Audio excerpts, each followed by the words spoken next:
আপনার বন্ধুরা সবাই মিউচুয়াল ফান্ডে এসআইপি করছে, তাই না? কিন্তু তারা একটা মারাত্মক ভুল করছে। বেশিরভাগ মানুষ জানেই না যে সাধারণ এসআইপি আর স্মার্ট এসআইপি এর মধ্যে আকাশ পাতাল তফাৎ আছে। 90% মানুষ সাধারণ এসআইপি করেই ঠকে যায়। একটু ভুল স্ট্র্যাটেজি আর আপনার অবসরের ফান্ড থেকে গায়েব হতে পারে কয়েক কোটি টাকা। আজকের ভিডিওটা শেষ অবধি দেখলে গ্যারান্টি দিচ্ছি আপনার ইনভেস্টিং গেম পুরো বদলে যাবে। চলুন একটা ছোট্ট উদাহরণ দিই। দুই বন্ধু রাহুল আর রোহন। রাহুল মাসে 5,000 টাকার এসআইপি শুরু করলো 20 বছরের জন্য। 15% রিটার্ন আশা করে শুরুটা করেছিল। 20 বছর পর রাহুলের কাছে জমলো প্রায় 75 লক্ষ টাকা। সে তো এটা দেখেই মহা খুশি। কিন্তু রোহন একটু স্মার্ট। সেও 5,000 টাকা দিয়েই শুরু করেছিল, তবে একটা ছোট্ট ট্রিক লাগিয়েছিল। রোহন প্রতি বছর তার এসআইপি মাত্র 10% করে বাড়াতো। মানে প্রথম বছর 5,000, পরের বছর 5,500 টাকা। রেজাল্টটা দেখুন। 20 বছর পর রোহনের পকেটে এলো প্রায় 1.5 কোটি টাকা, রাহুলের দ্বিগুণেরও বেশি। বিশ্বাস হচ্ছে না? এটাই হলো স্টেপ আপ বা স্মার্ট এসআইপি এর আসল ম্যাজিক। আপনার স্যালারি তো প্রতি বছর বাড়ে, তাই না? তাহলে আপনার জমানো টাকার অঙ্ক কেন একই থাকবে? সাধারণ বনাম স্মার্টের পার্থক্য এটাই। সাধারণ হচ্ছে একই টাকা, আর স্মার্ট হচ্ছে আয় বাড়লে বিনিয়োগও বাড়ছে। স্মার্ট এসআইপি করতে গেলে আপনাকে শুধু এই 3টে গোল্ডেন রুল মাথায় রাখতে হবে। রুল নাম্বার 1, স্টেপ আপ করবেন। রুল নাম্বার 2, মার্কেট পড়লে ভয় পাবেন না। আর রুল নাম্বার 3, সঠিক ফান্ড বেছে ইনভেস্ট করবেন।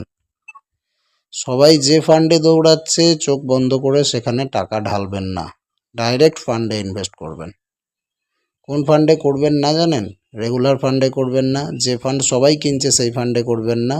শুধু পাস্ট রিটার্ন দেখে কিনবেন না। ফান্ড বাছার আগে অবশ্যই এক্সপেন্স রেশিও চেক করবেন। 1% বেশি হলে সেটা এড়িয়ে চলাই বুদ্ধিমানের কাজ। আর সবথেকে বড় ভুল মানুষ কখন করে জানেন? যখন মার্কেট ধপাস করে পড়ে যায়।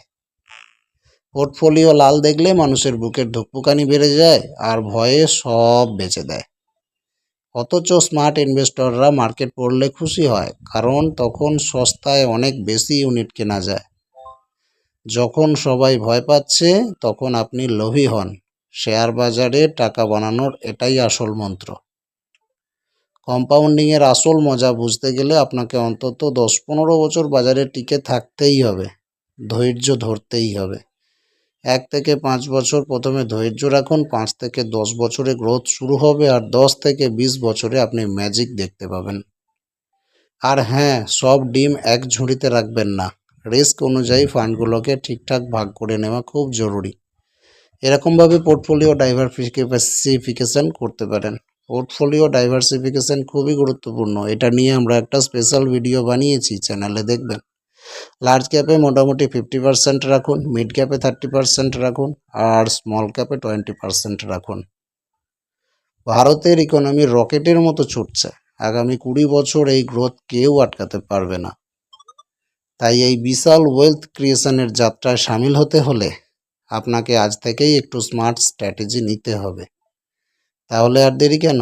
আজই নিজের সাধারণ এসআইপিকে স্টেপ আপ বা স্মার্ট এসআইপিতে বদলে ফেলুন। আজকে টেকঅ্যাওয়ে কী ছিল? স্টেপ আপ শুরু করবেন, ডাইরেক্ট ফান্ড কিনবেন, আর দীর্ঘমেয়াদী ভাববেন।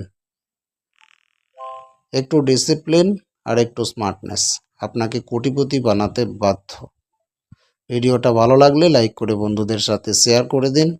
ওরাও একটু স্মার্টলি বড় লোক হোক। পরের ভিডিওটা কোন টপিকে দেখতে চান কমেন্টে জানান, আমি সেই অনুযায়ী ভিডিও বানাবো। সাবস্ক্রাইব করতে ভুলবেন না।